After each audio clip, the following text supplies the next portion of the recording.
Bom, pessoal, seguinte, o nosso objetivo agora é estudar algumas coisas relacionadas à cristalografia, tá, pessoal? Por quê? Porque eu preciso passar para vocês a noção do que são os índices de Miller, né, que a gente estabelece nesses retículos. Eu vou fazer apenas para retículos cúbicos, tá? A ideia é para retículos cúbicos, a gente tem que ter uma ideia do que são os planos cristalográficos. Isso você pode aprofundar em algum livro de ciência do materiais, livro de mineralogia, tá? A ideia é basicamente a que é mostrada lá, para que a gente possa, né, com isso, entender um pouco desses planos, né, ter uma noção desses planos e a relação da distância entre esses planos e a aresta, né, o parâmetro de rede dessas estruturas cúbicas que eu passei para vocês nessas questões. Então, a minha ideia, a minha intenção é chegar exatamente no uso da lei de Bragg, tá? Para calcular essas distâncias entre esses planos, beleza? E, após isso, calcular a aresta, né? Calcular o tamanho da aresta desses cubos, né? Dessas estruturas cúbicas. Então, você pode fazer isso para estruturas hexagonais? Pode. É um pouco mais complicado, um pouquinho só, mas é possível. Aqui a gente vai ficar na parte cúbica apenas, tá? Então, eu vou fazer o seguinte, primeira coisa, vamos ter noção bem aqui, pra gente, você já deve ter essa noção lá em geometria, lá quando a gente estuda vetores e tal, a gente tem algumas noções e eu quero meio que chamar a atenção delas aqui. Então, por exemplo, imagina que eu tenho aqui um plano cartesiano. Aqui é a minha direção x, aqui é a minha direção y e aqui é a minha direção z, certo? Então eles são ortogonais, né? Essas direções, elas são três direções que estão a 90 graus do outro e a gente tem aqui o que a gente costuma fazer, né? A gente define um ponto nesse sistema cartesiano. Então, por exemplo, se eu pegar um ponto bem aqui, né? Observe que eu estou aqui paralelo a y, paralelo a x, e eu vou ter um pontinho aqui. Então, aqui eu tenho aqui uma coordenadazinha A, aqui eu vou chamar de B. Então, esse ponto, nesse espaço bidimensional XY, ele é um ponto A, vírgula B, né? A gente costuma representar assim. Bom, se eu tiver uma projeção desse ponto aqui, para ter uma componente em Z, certo? Aqui vamos chamar de C. Esse novo ponto aqui, ele já vai ser dado agora por três números, né? A, B e C, certo? Escrevi meio torto aqui. A, B e C, beleza? A, B e C. A gente representa em matemática assim, com vírgula, né? E entre parênteses, normalmente. Então, esse ponto é representado por isso, né? Agora, imagine que se eu tiver um cubo aqui, digamos assim, mais ou menos com esse aspecto aqui, vou colocar um cubo dentro desse plano aqui, desculpa, eu falei desse sistema cartesiano, não é plano não, desse sistema cartesiano, eu teria algo desse tipo aqui, né, por exemplo. Bom, desse jeito, né. Então, apesar de estar meio tosquinho, acho que dá para ver direitinho aqui, eu tenho um cubo simples aqui, né, aqui ó, uma facezinha em cima, aí eu tenho isso aqui, né, pã, pã, pã, pã, eita, pá, pá, meio feio, né? Tem que ficar reto isso aqui.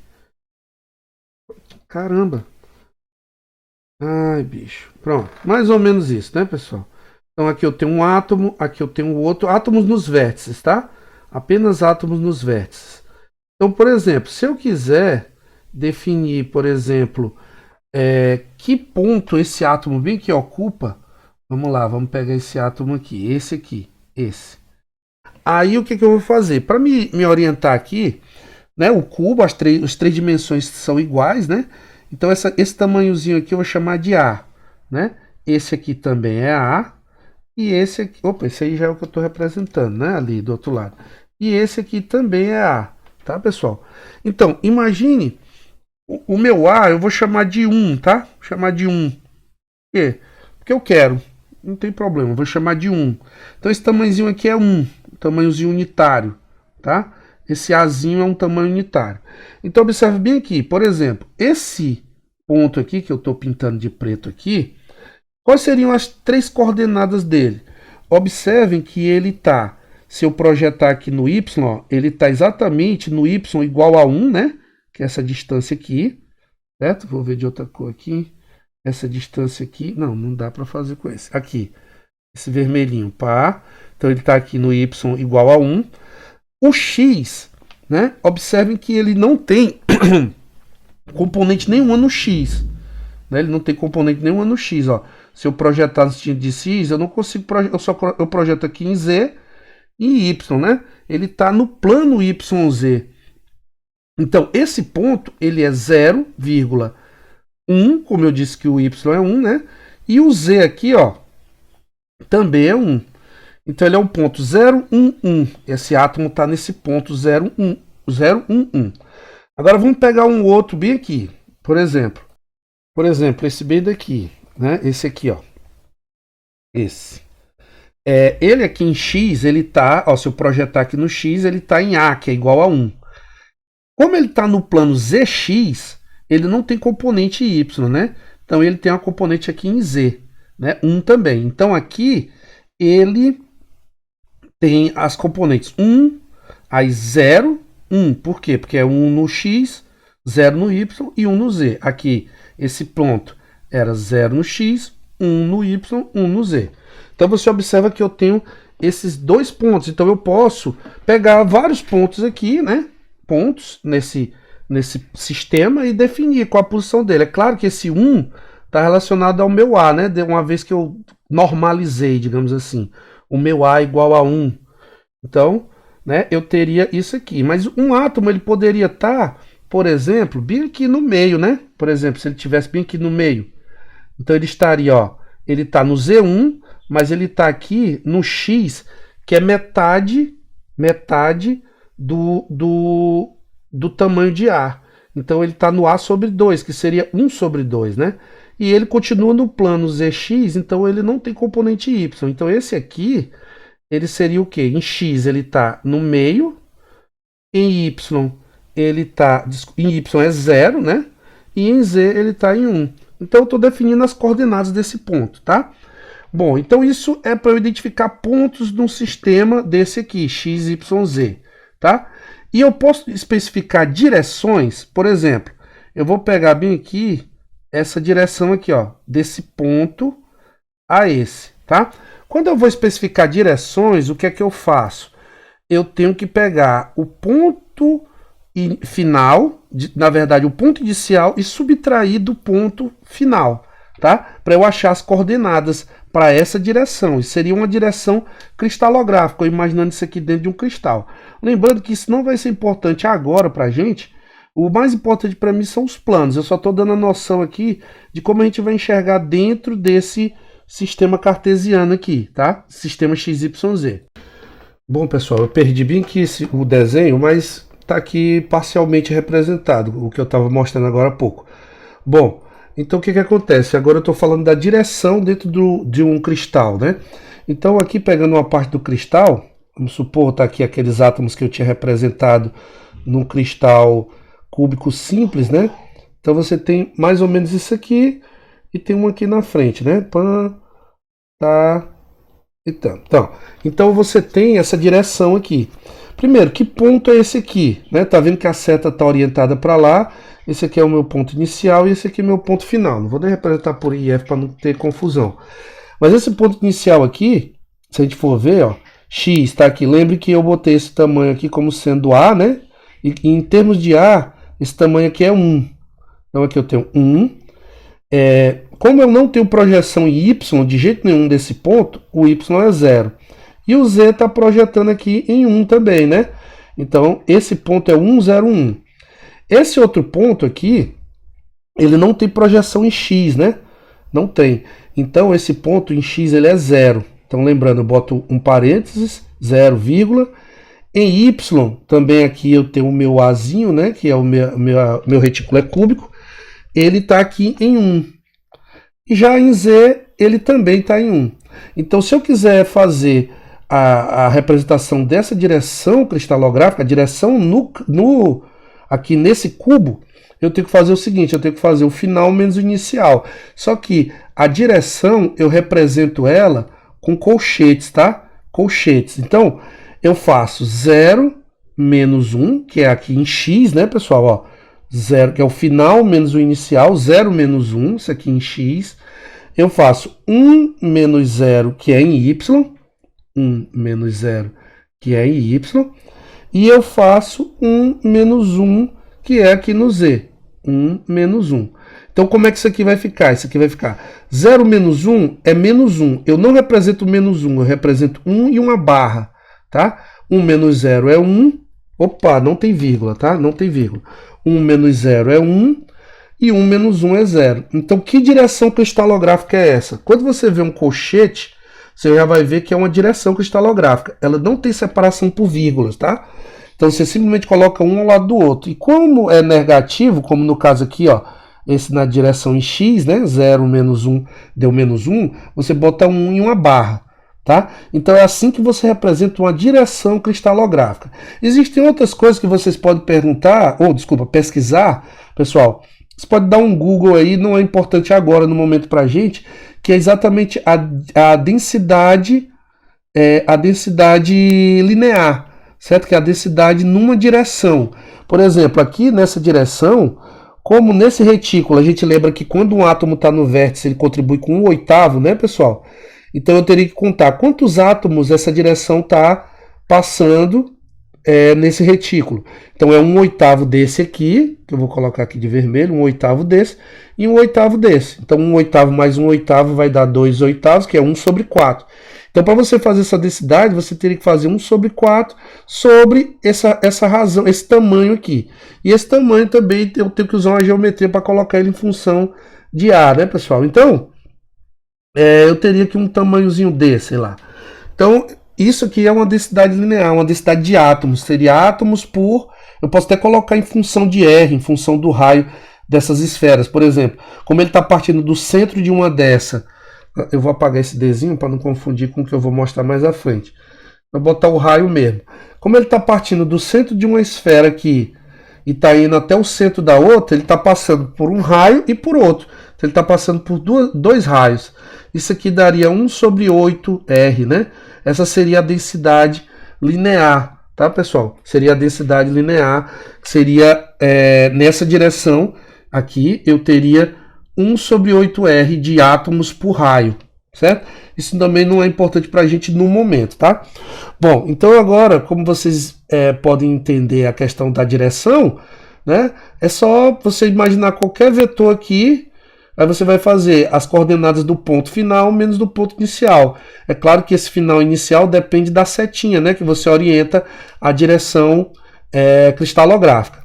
Agora, o que é bem mais importante para a gente aqui é a questão do plano cristalográfico, que é o que eu quero fazer a relação com a lei de Bragg para a gente calcular esse parâmetrozinho A aqui, tá, pessoal?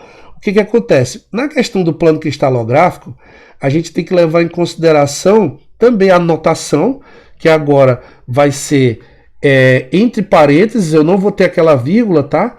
Então, no plano cristalográfico, eu vou ter... E lembrando, eu vou fazer só para sistema cúbico, né? Eu vou ter pan, um parênteses, aí eu vou representar com um H, um K e um L. São esses três parâmetros que a gente utiliza, tá, pessoal? Bom, então como eu falei para vocês, né, como eu disse, aqui teve uma quebrazinha no vídeo porque eu fiz outro documento aqui, tá? O que eu tinha escrito era que o plano cristalográfico, né, a gente vai defini-lo com esses três índices H, Q, L, que é o que a gente chama de índices de Miller, tá, pessoal? Índices de Miller. Bom, o que acontece? Como é que a gente vai fazer aqui? Imagina, né, como eu já tinha colocado, que eu tenho aqui três eixos, tá? X, Y e Z. E eu tenho aqui, nessa origem aqui, pessoal, um átomo. Então, para eu fazer, por exemplo, um retículo cúbico simples, eu vou ter um átomo aqui numa distância A, certo? Que é o parâmetro da rede, né? O parâmetro da célula unitária. eu vou ter aqui o outro átomo nessa distância A também, e um outro aqui, desculpa, nessa distância A aqui também, tá? Então, aqui é para ficar mais ou menos, é para ficar cúbico, né? Eu tenho esse aqui, um átomo aqui, como eu já tinha desenhado antes, né, pessoal? O desenho não vai ficar muito bom. Tenho esse aqui, aí eu tenho aqui, desculpem aqui, vou engrossar esse átomo aqui, papapá, e eu tenho isso aqui também. Meu cubo tá meio distorcido, mas é para ser um cubo, tá, pessoal? Tá meio feinho, né? Então, olha só, como é que a gente vai especificar um plano nessa célula unitária, né, em relação a essa célula unitária? Vou fazer o seguinte, eu vou colocar aqui de vermelho mesmo, não, de azul, de verde. Imagina que eu vou ter um plano, eu vou especificar ele vai tocar aqui em A, ele vai tocar aqui em A em X, né, no caso, aqui em A em Y e vai tocar em A em Z. Então esse plano ele vai ser assim, ó, pá, tá, tá. Então você consegue ver aí com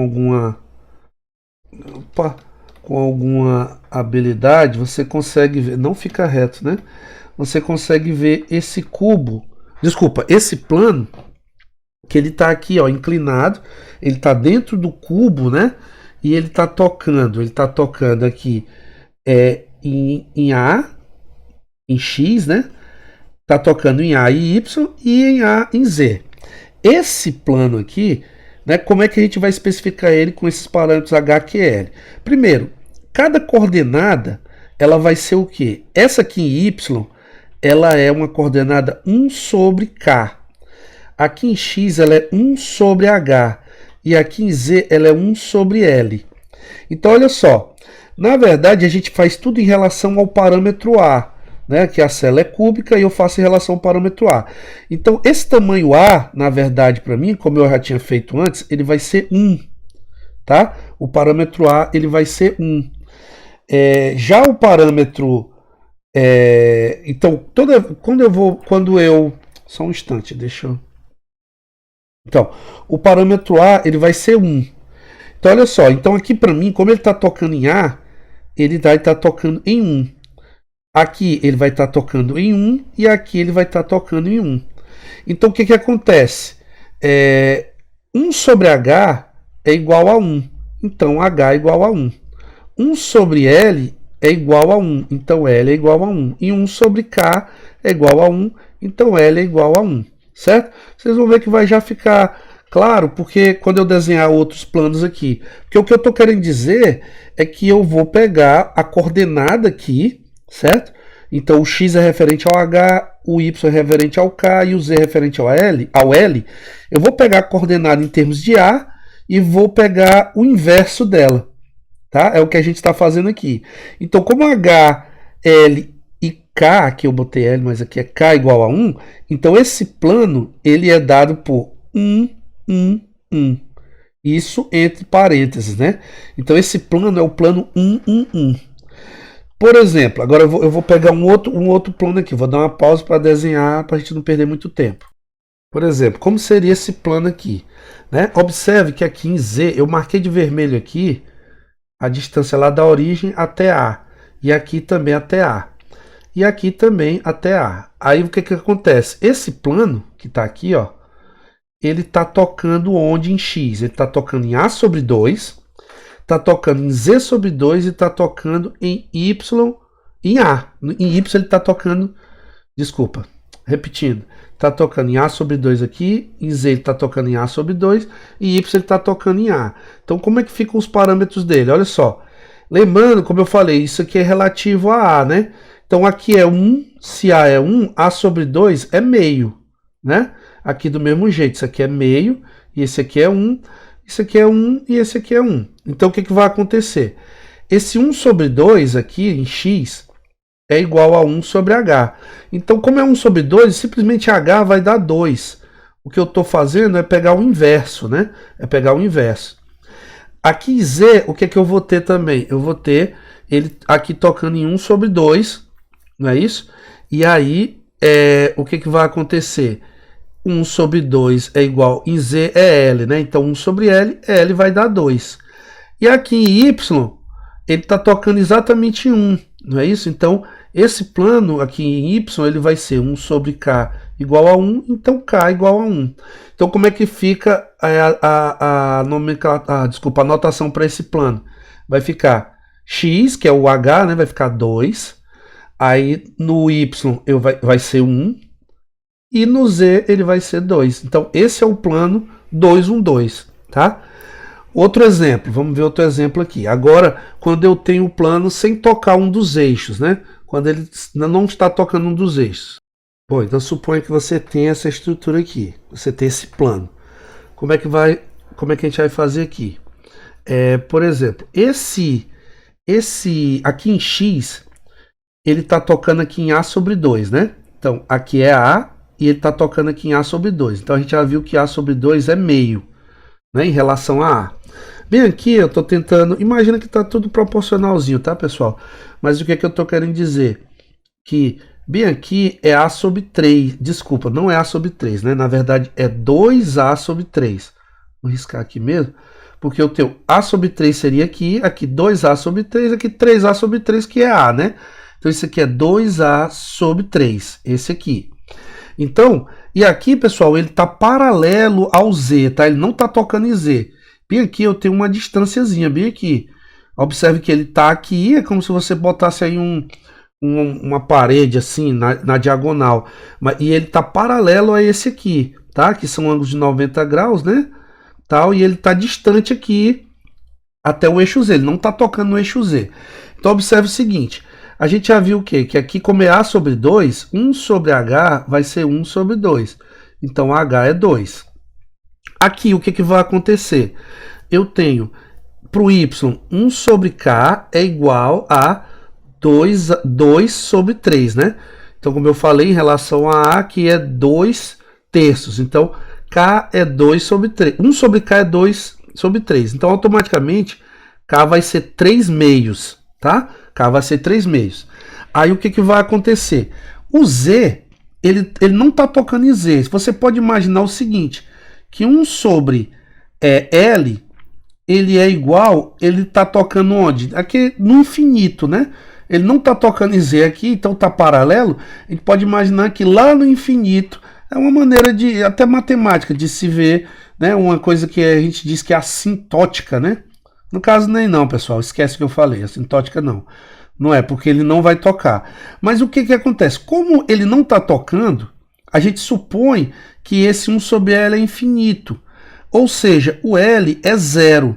Então, toda vez que você vê quando você vê um desses índices igual a 0, significa que o plano não está tocando naquele eixo. Porque é como se a coordenada dele fosse lá no infinito.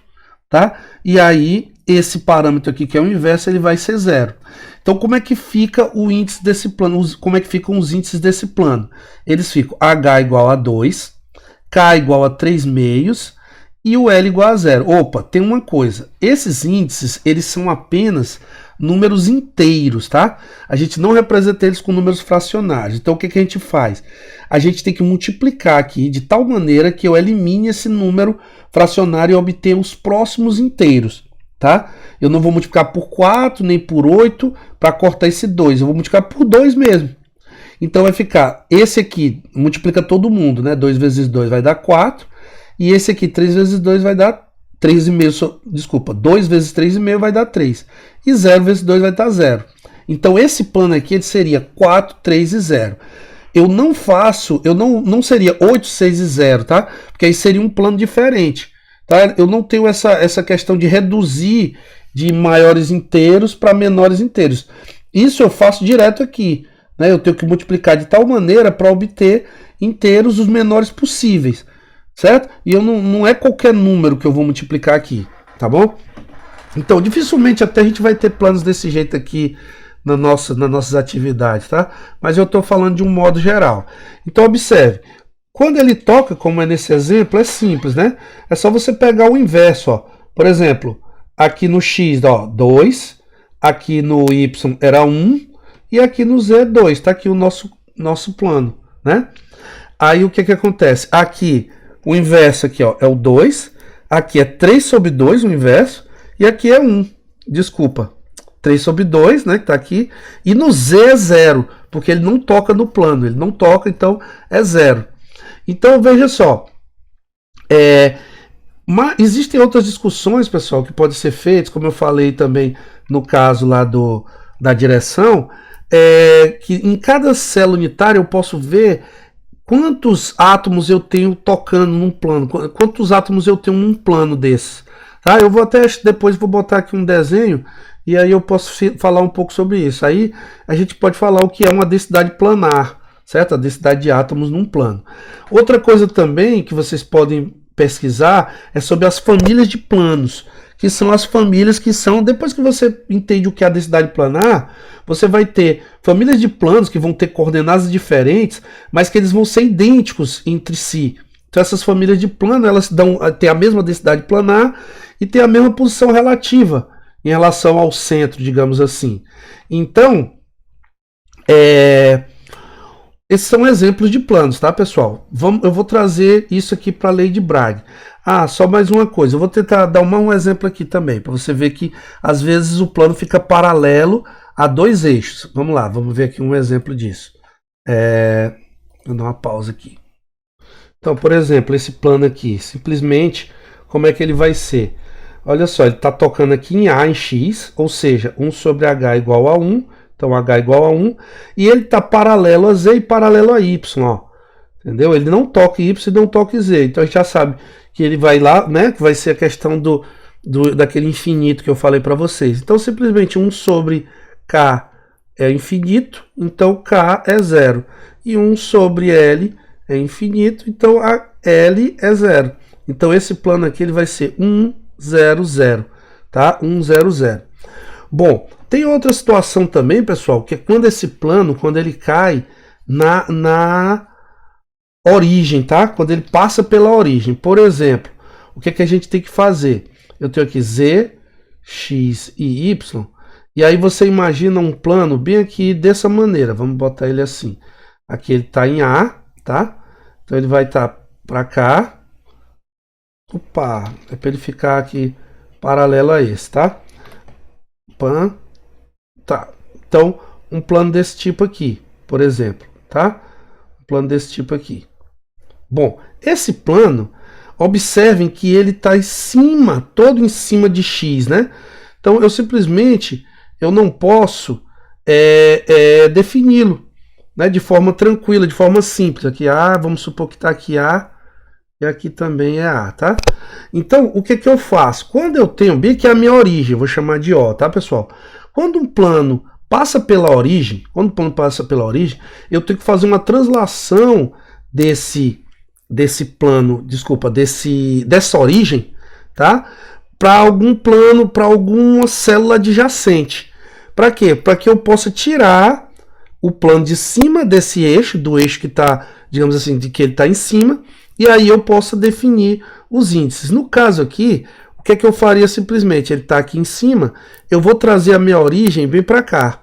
Eu vou chamar de O', tá? Para cá. Quando eu trago a minha origem para cá, o que é que acontece? Essa distância bem aqui, que eu vou marcar de verde, que ela seria A, eu passo a ter um A do lado de cá. E o meu eixo, ó, observa que o eixo anterior, ele está a distância desse meu ponto aqui, ó, linha. Né? Ele está aqui para a esquerda.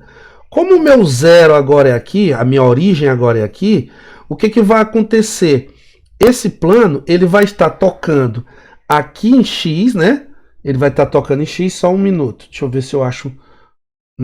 Bom, o desenho que... Deixa eu ver aqui. Eu vou fazer o seguinte. Vou desenhar com esse verde aqui mesmo. Então, eu trouxe... Tá aqui a origem, eu trouxe ela para cá, ó. E agora o meu Z tá aqui, meu Z', né? O meu... Opa! O meu Y' tá para... Ai, cara, não consigo fazer. O meu Y' está para cá. Não vai dar certo, que ele não vai botar em cima. Aqui, o meu X' agora está aqui. E o meu Y' está aqui. Pronto, deu certo.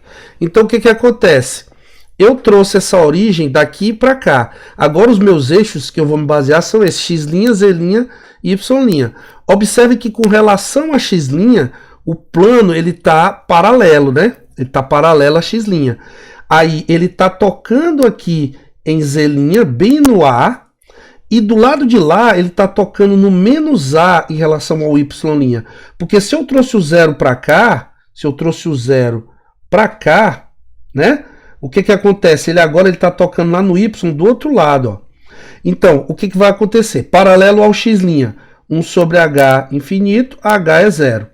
Aí, tocando, vamos fazer aqui pro L, tocando aqui no A igual, no 1, né? Que é no A.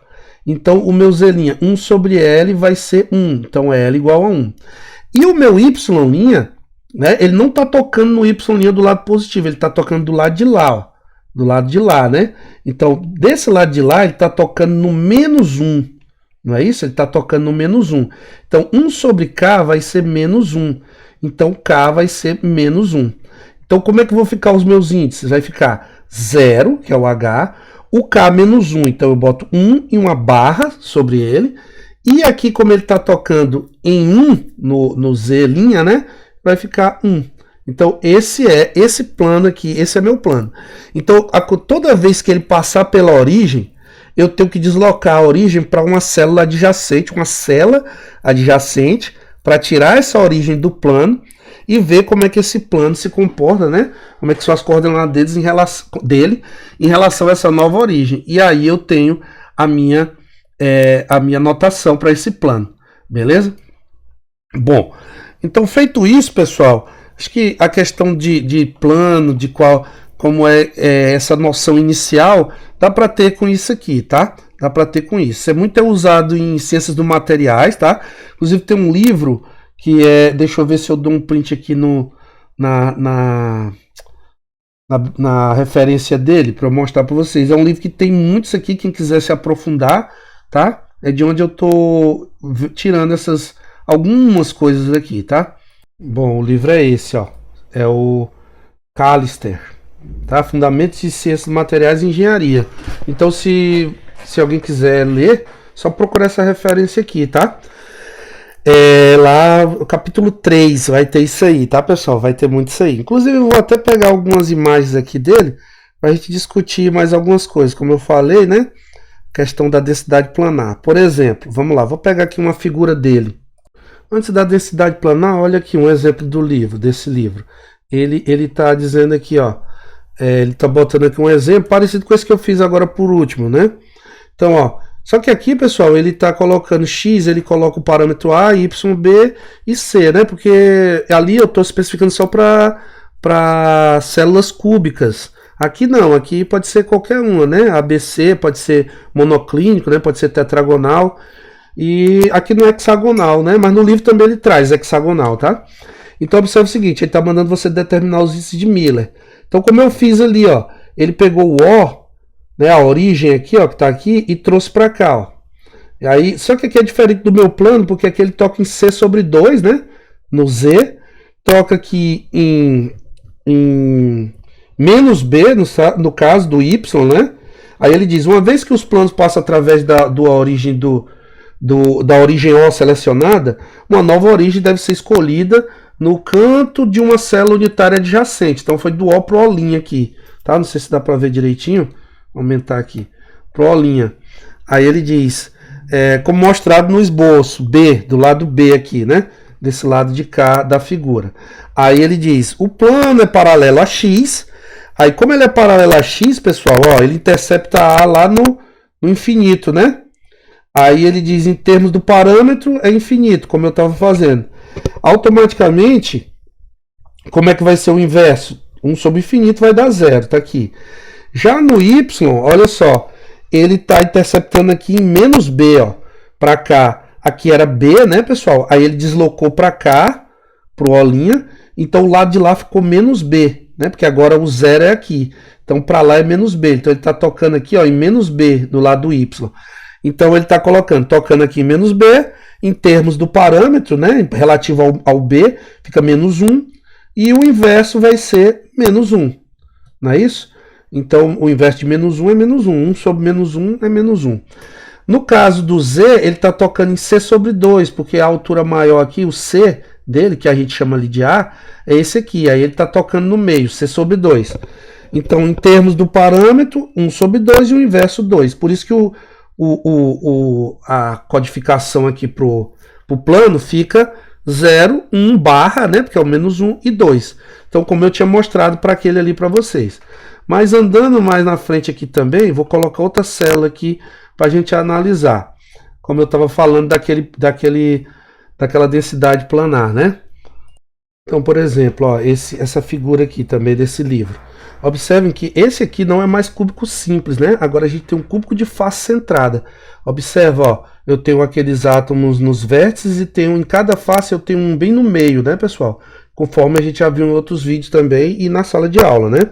Então observa o seguinte, ó, se eu passar um plano aqui pegando ABC, DF, esses átomos aqui, é exatamente o que está representado bem aqui, né? Nessa camada de átomos, nesse plano, né? Ele corta aqui a célula unitária, ó, dentro da célula unitária ele corta no ABC, no DEF, ó. É exatamente assim. E não sei se vocês recordam, a gente fez a relação entre a aresta e o raio da esfera aqui, considerando ela como rígida, né? Se eu não me falha a memória, essa aresta ela era 2 vezes a raiz de 2 vezes o raio, não é isso? Então, ó, se a gente for pensar numa densidade de átomos aqui nesse plano, primeira coisa, você tem que ver que o plano, dentro do plano, o que está ficando? Ó, 1/4 de um átomo, 1/4 de outro, 1/4 de outro e 1/4 de outro. E no B e no E está ficando o quê? Metade de um, metade de outro. Então, observe, ó, que eu tenho metade, metade dá um átomo e 4 quartos me dá também um átomo. Então, aqui no total você tem 2 átomos dentro desse plano, né? Desse plano. Que por sinal, se a gente for pegar aqui, ó, aqui é A, aqui é A, né? Que ele é cúbico e aqui para cima ele é A. Então observa que ele está paralelo ao Z, não é isso? Aqui é o meu Z, aqui o X e aqui o Y. Então já dá para ver com as explicações anteriores que esse plano ele é o H1 porque ele está aqui em A, ele é o K1 porque ele está aqui em A no eixo Y, e como ele está paralelo a Z, ele é 0. Então esse plano é 1, 1, 0. Ele faz parte de outras famílias de planos, tá, pessoal? Vocês podem pesquisar sobre essas famílias de plano no próprio livro. Como tá, ele já colocou aqui, né, na legenda da figura. Então observa, voltando aqui, eu tenho 2 átomos dentro desse plano, nessa célula unitária, e a área dessa célula, se eu for fazer uma densidade aqui, uma densidade planar, seria esses 2 átomos dividido pela área da célula. Então a área, observa que esse pedaço aqui é 4 vezes o raio, né? Que ele passa aqui por um raio, passa pelo diâmetro e passa por um raio. Então isso aqui dá 4 raios. 4 raios vezes. E aí aqui a aresta, ó, vendo aqui a aresta, que a gente já tinha determinado 2 vezes a raiz de 2 vezes o raio. Então isso aqui, você fazendo a continha, 2 sobre 8 raiz de 2 raio ao quadrado, né? Então isso aqui, 1 sobre 4, né? Vai cortar aqui, vai ficar 1 sobre 4. Isso vai me dar a densidade planar. Então você pode verificar que essas densidades planares, elas são as mesmas para as famílias, as diferentes famílias de planos, tá?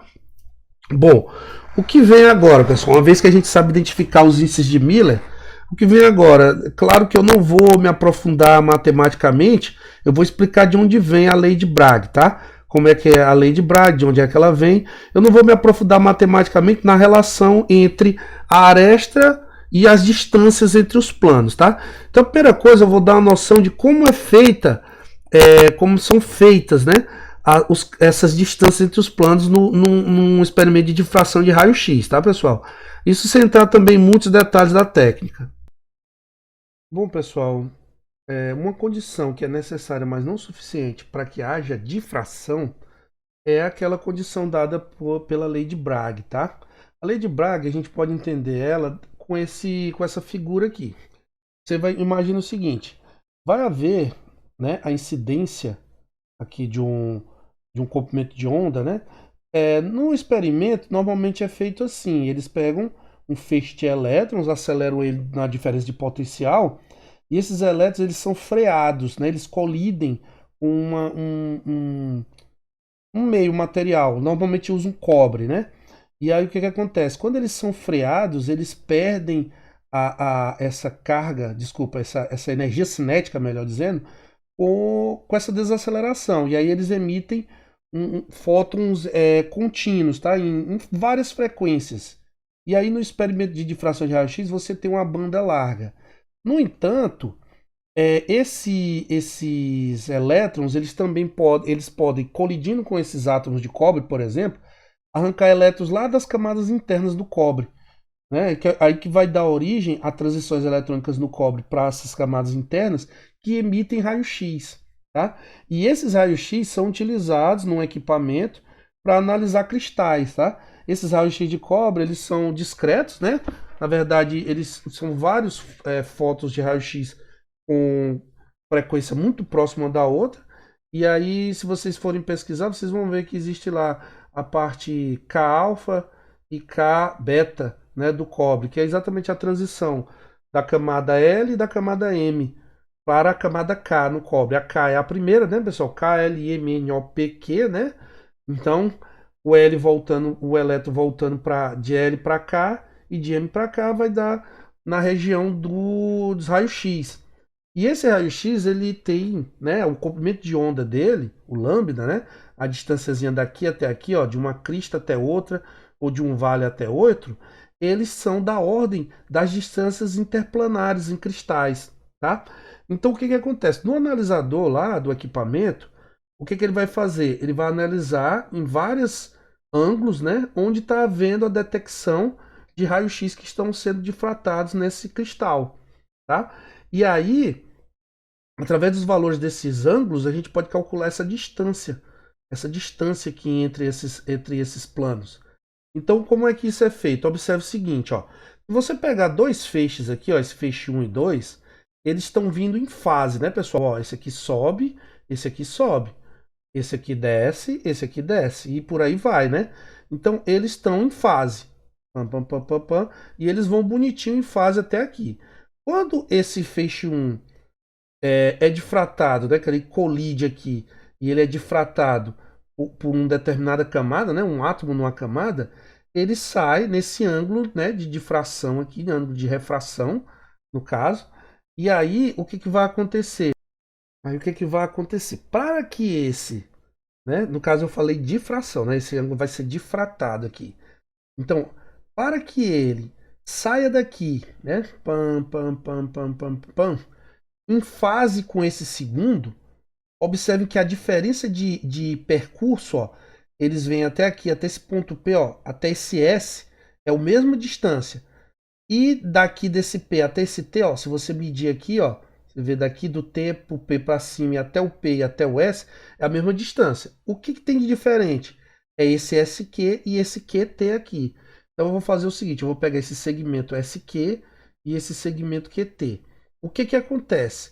Para que eles saiam ainda em fase aqui, ou seja, né, um sobe, outro desce aqui, daquele mesmo jeitinho que eu tinha mostrado, que a gente até já conversou, né, sobre essas construções, né, as ondas vão sair difratadas aqui, mas em interferência construtiva, para que eles saiam em mesma fase, essa distância SQ mais essa QT, elas têm que ser múltiplos desse comprimento de onda.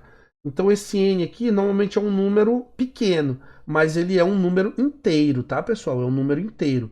Por quê? Porque se for um número fracionário, essa distância aqui ela não é, né, múltipla do comprimento de onda, e aí quando ele emergir aqui, esses dois, eles não vão sair exatamente em fase, enquanto um desce, o outro sobe, o outro sobe.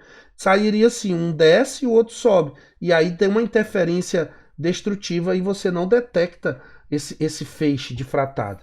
Então esse SQ mais esse QT, eles têm que ser, né, a soma deles tem que ser proporcional ao lambda mais por um número inteiro, tá? Aí olha só, se você fizer um Pitágorazinho aqui, um Pitágorazinho aqui no ângulo, desculpa, nesse triângulo aqui, ó, triângulozinho aqui, você vai ver claramente o seguinte, ó, SQ é oposto a esse ângulo θ, que é igual a esse, tá, pessoal? Você vai ver claramente que, ó, se eu projetar isso aqui, eu tenho aqui um ângulo θ. Por isso que em alguns experimentos é informado o 2θ. certo? Que é o ângulo de incidência e o ângulo de difração, que eles são iguais, tá? Isso, para que isso aqui aconteça, eles têm que ser iguais. Observem que eu estou partindo do pressuposto que eles são iguais. Então, algumas questões vão dizer assim, o resultado foi 2θ, mas o que me interessa é θ, né? Então, se você analisar isso aqui, você vai ver que, né, pegar aqui 90 graus, blá blá blá, você vai ver que esse ângulo aqui é exatamente θ também. Então, o seno de θ é o cateto oposto, que é o SQ, esse segmento, sobre a hipotenusa, que é essa distânciazinha aqui interplanar, que é o Dzinho, tá, pessoal? Então, com isso, você vai ter que o SQ é D vezes o seno de θ, beleza? Aí o que que acontece? A mesma coisa vale para o QT aqui, ó. Mesma coisa vale para o QT, né? É D vezes o seno θ. Se eu substituir isso aqui, para cá, eu vou ter que n lambda é 2 vezes D vezes o seno de θ. E é exatamente essa daqui a lei de Bragg. Então observem que a gente está supondo que eles estão saindo interferência construtiva, não é isso? E aí, de fato, a onda aqui, para ela ser detectada, ela vai ter que sair interferência construtiva. Então, essa é a condição para a lei de Bragg, tá? Normalmente, esse experimento, o N, ele é igual a 1, que é o que a gente chama de primeira ordem. Mas ele pode ser 2, 3, tá? E por aí vai. Então, nas questões que a gente vai ver aí, o N ele é igual a 1. Se não for, ele vai dizer, uma lei de Bragg de segunda ordem, certo? Então, se eu sei o θ, que é o ângulo de difração, se eu sei o lambda, que é o comprimento de onda utilizado, normalmente lá é utilizado o característico lá do cobre, certo? Se eu sei que é de primeira ordem, eu posso calcular esse D aqui, certo? E outra coisa, esse D, para células cúbicas, atenção, só para células cúbicas, e tem uma outra restrição, que é quando essa difração acontece apenas com átomos envolvidos em camadas que envolvem os átomos no corner, no cantinho da célula, tá? Isso aqui, se eu levar em consideração essas coisas que eu falei, que a gente não vai aprofundar, a gente vai ver claramente que D é igual a aresta, que é o parâmetro de rede, tá? Do cúbico, né? Sobre a raiz quadrada dos parâmetros lá de Miller, ó. H quadrado, K quadrado mais L quadrado. Isso aqui é matemática, é geometria, dá para deduzir isso. A gente não vai fazer porque não interessa para a gente agora. E é claro que se não for cúbico, for hexagonal e tal, for tetragonal, outra coisa, isso aqui vai mudar, não vai ser a mesma coisa, tá? Então isso aqui é só para células cúbicas, para células ou células unitárias cúbicas, tá? Então olha só, o que que eu vou fazer? Eu vou pegar essas duas coisinhas aqui para resolver algumas questões que tem aqui nessa lista, né? Eu vou fazer o seguinte, subindo aqui, eu vou fazer uma aplicação. Opa, sumiu? Sumiu. Não tem problema não. Eu vou fazer uma aplicação para algumas questões aqui, ainda nesse vídeo aqui também, tá? O vídeo vai ficar um pouco longo com isso, mas vocês vão ler, quer dizer, vão estudar por esse vídeo, que não vou mais fazer mais do que isso, tá? E aí a gente vai, eu vou resolver algumas e vou marcar a data para vocês entregarem as outras, tá? Então eu vou passar para essas questões agora, beleza? Bom, vamos fazer o seguinte, vamos começar por essa segunda questão, tá? Vou fazer essa segunda questão toda, porque nessa questão a gente consegue falar sobre tudo o que eu expliquei antes, tá? Inclusive eu vou falar de buracos tetraédricos e octaédricos também. E aí, a partir dessa segunda questão, vocês conseguem fazer todas as outras, tá? Espero. Então é o seguinte, vamos lá, nessa segunda, né?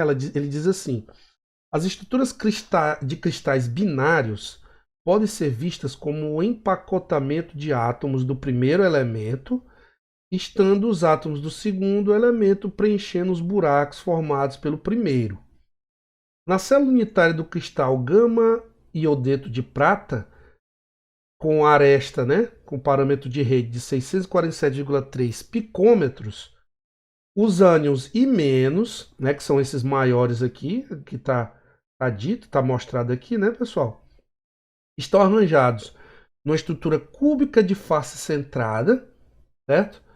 E você tem aqui, ó, você tem átomos nos cantos, né, nos vértices, não é isso? Tá aqui, ó, esses que eu tô passando o xizinho são nos vértices, e esses aqui estão no meio das faces, ó. Esse está no meio de uma face, no meio de uma face, no meio de uma face. Tem um lá atrás aqui, tem esse aqui e tem esse aqui, né? Então, 6 faces, eu tenho 6 iodetos, né? 6 e menos, um em cada face. Aí observe o seguinte, pessoal, vamos contar aqui uma coisa, ó. Ele está mostrando aqui na figura, ó, os buracos tetraédricos, né? Tetrahedral hole. Então, o que que acontece? Esses buracos, eles são formados da seguinte maneira, ó. Você sabe que um buraco tetraédrico, ele é formado quando você tem, ó, eu tenho 3 assim e vou botar um em cima, ó. Um bem aqui em cima. Então, o que a gente tem, né, são é uma estrutura tetraédrica, quando você liga os centros desses átomos. Então, ó, como aqui a figura já está até mostrando onde está o buraco tetraédrico, tá fácil você ver o seguinte, ó. Eu vou pegar, se eu pegar bem aqui, no meio desse átomo aqui, né, no caso desse ânion, né, que é o I-, e eu ligo até o meio desse aqui, que está bem na face, até o meio desse aqui, que está na outra face, até o meio desse aqui, que está nessa face, e esse aqui que está nessa face, ó, e ligando aqui também, você tem exatamente um tetraedro, ó. É preciso analisar aqui de forma tridimensional, tá? Esse aqui está mais no canto, esse aqui também está para cá, e eles estão mais no meio, né? De modo que você tenha alguma coisa assim, ó. Se eu colocar os que estão mais distantes de preto, eu tenho isso aqui. E os que estão mais próximos, se eu pintar eles aqui, ó, assim, pan, esse aqui, ó, tan, então o que você tem é uma estrutura tridimensional, ó, onde você tem bem no meio um buraco tetraédrico, né? Você tem bem no meio um buraco tetraédrico. Então, o que que acontece? Ele está dizendo que metade, não é isso que ele disse? Preenche metade dos interstícios tetraédricos.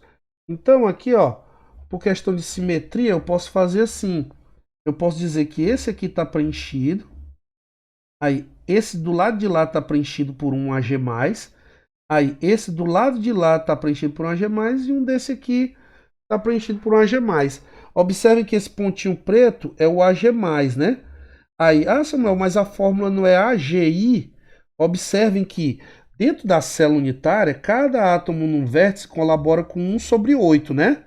Então, como eu tenho 8, fica 1/8 vezes 8. Então, eu vou ter 1 e menos. Só que cada um na face colabora aqui com metade, né? Ele contribui com metade para dentro da célula unitária. Então, como eu tenho 6 faces, isso aqui dá 3 e menos. Então, eu tenho um total de 4 e menos. E tenho 4 AG+, que estão nos interstícios. Então, como eu tenho 4 AG+, e 4 e menos, isso está condizente com a fórmula que é AGI, ou seja, eu tenho uma proporção de um átomo de prata para um átomo de iodo. Ou melhor ainda, de um cátion prata para um ânion iodo, né? Então, tá aqui, eu já identifiquei os AGs, né? Os AG+, né? No caso, ele está falando átomo de prata, mas é um cátion prata. Agora, para calcular o comprimento da ligação AGI, eu tenho que pensar nesse interstíciozinho aqui. Primeiro, eu tenho que pensar em duas coisas, na verdade. Deixa eu ver se eu boto uma página em branco bem aqui, para ficar mais fácil para eu escrever. Então, e como ele me disse que eles estão no arranjo cúbico de face centrada, e ele me deu o parâmetro de rede, ele me deu o A, eu posso imaginar o seguinte, ó. Se eu pegar e calcular, se eu calcular, vamos lá, deixa eu pensar aqui um pouco.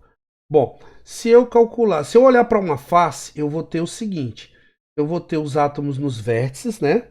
Vou ter os átomos nos vértices, e eu vou ter um bem no meio, né? Era para esses átomos ficarem do mesmo tamanho, tá, pessoal? Mas, deixa eu ver aqui. Seguinte, vou tentar fazer um desenho razoável aqui. Bolinha, bolinha, e um no meio, do mesmo tamanho. É isso. Então, o que que acontece? Se eu pego desse centro até aqui, e aqui, e aqui, e aqui, todos esses lados são A, né? É o parâmetro de rede, é o A. E se eu ligo daqui até aqui, né? Que era para ficar mais bonito, não tem problema não. Eu tenho 4 vezes o raio do iodeto, né? Lembrando que o Ag+, ele está nos buracos, está nos interstícios. E eu considero que esse empacotamento aqui é um empacotamento de I-, né? Empacotamento de I-. Então aqui eu tenho o A, que é a aresta, e aqui eu tenho essa distância aqui, passando pela face, ó, pela diagonal da face, que vai andar um raio, aí vai andar outro raio, outro raio, outro raio, ou seja, 4 raios, né? Então, isso aqui é um triângulo retângulo. Então, aqui é a e aqui também é A, né? Então, o que é que eu tenho? Eu tenho que A ao quadrado mais A ao quadrado é igual a 4R ao quadrado. Então, ó, eu já vou calcular o raio do iodeto aqui. Eu posso calcular o raio do iodeto. Se eu souber o raio da prata, eu usar ali aquela figura daquele tetraedro, né, que eu tenho lá, que eu fiz, eu posso o tetraedro aqui, ó. Eu posso imaginar do centro do I- até o centro da prata e depois do centro da prata até o centro do I- nessas duas direções. E aí esse ângulo aqui é um ângulo θ de 109,5 graus aproximadamente. Aí eu posso usar a matemática para descobrir esse x aqui, que é o raio do iodeto mais o raio da prata. Então vai ficar o seguinte, ó, vamos lá. Aqui eu vou ter que 2 vezes a aresta ao quadrado é igual a... Aí vamos lá, 4 ao quadrado. Vou botar 4 ao quadrado vezes r ao quadrado. Então, eu quero a relação entre o raio e a aresta. Eu vou desprezar valores negativos, né? Então aqui vai ficar, o 4 vai para fora, né? E o r também, então vai ficar 4r é igual.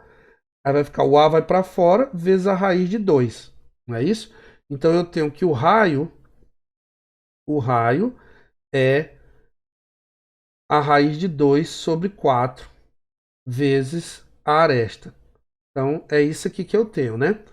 Então, ó, deixa eu ver se está certinho. 2a ao quadrado, tira a raiz, o 2 vai para fora, quer dizer, o a vai para fora, a raiz de 2, e aqui tudo bem, tirando a raiz, é isso mesmo. Então, veja só. Então, o raio é a raiz de 2 sobre 4 vezes a. Esse valor de a eu sei, então é só substituir, porque ele me deu, né? 600 e alguma coisa aqui em cima. Deixa eu ver, 647,3. Então, o que é que eu vou fazer? Então, eu obtenho esse aqui é o meu raio do iodeto, né? O raio do iodeto. Beleza. Trazendo aquele tetraedro para cá, deixa eu ver se eu acho um desenho de um tetraedro mais bonitinho aqui de um livro, para não ficar tão feio ali com o meu. Bom, então esse desenho aqui está muito mais bonito até do que o do próprio, de uma questão aqui, ó, dessa questão aqui de baixo. Essa questão está mostrando mais ou menos a mesma coisa aqui, ó. Mas esse aqui está mais legal para você ver. Então, ó, olha só. Nesse aqui, ó, tem aquele tetraedro que nem eu fiz agora há pouco, ó.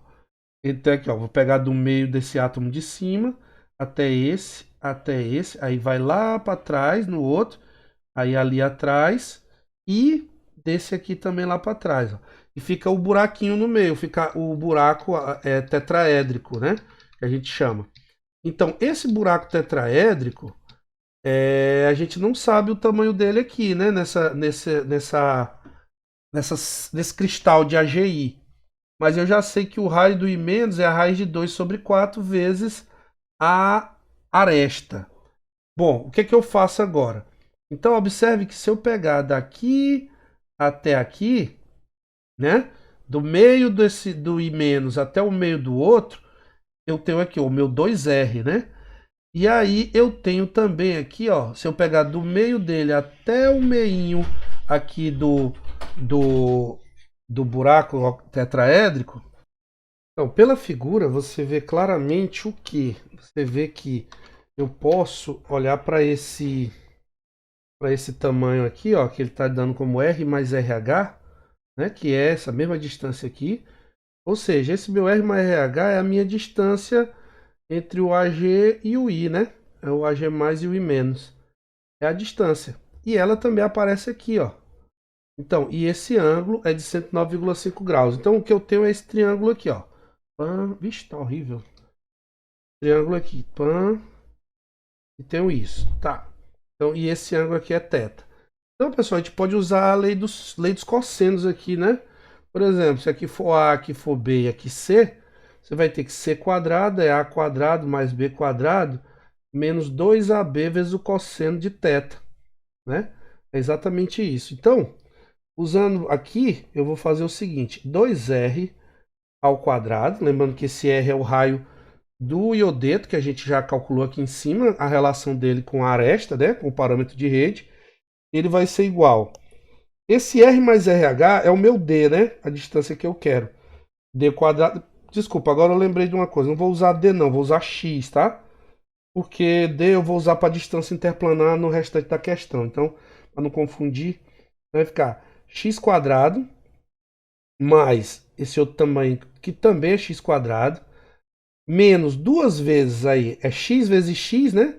Então, de novo, x quadrado, vezes o cosseno de 109 graus, né? 109,48 graus, tá? Que é aproximadamente 109,5, é 109,48.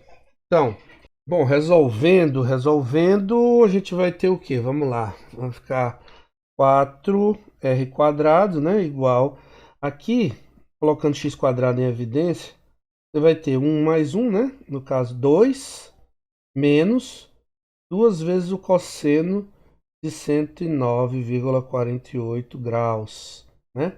Vou colocar aqui um colchete. Aí você vai ter o seguinte, vamos lá, acho que eu vou calcular logo esse número aqui, que número é esse? Ele vai dar, vamos lá. Bom, então 2 menos 2 vezes o cosseno de 109,48 dá 2,67, tá? E aí, isso aqui já é o resultado todo. Então, eu vou ficar com 4r quadrado igual a 2,67 vezes x quadrado. Aí eu vou tirar a raiz de um lado e do outro, né, pessoal? Então, a raiz de 4 é 2, de r quadrado vai dar r, de 2,67 é 1,633 e de x quadrado é x. Então, invertendo aqui, x é igual a 1,225 vezes r. E lembrando que r a gente fez aqui, né, em relação ao parâmetro a, ele vai ser vezes a raiz de 2 sobre 4 vezes a.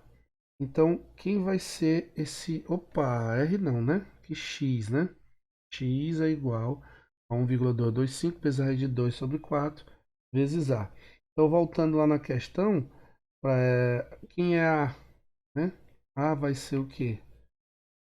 A vai ser... Onde é que está o valor de A? Está aqui, 647,3 picômetros, né?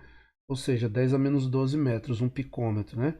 Então, 647,3. 647,3. Isso. Então, vamos substituir esse valor dessa aresta aí, desse parâmetro, para achar finalmente x, não r. X, que é a distância AG até o iodo, né? A ligação AGI. Então, x vai dar 1,225 vezes a raiz de 2 sobre 4 vezes 647,3 picômetros, que é esse pezinho é 10 a menos 12, né?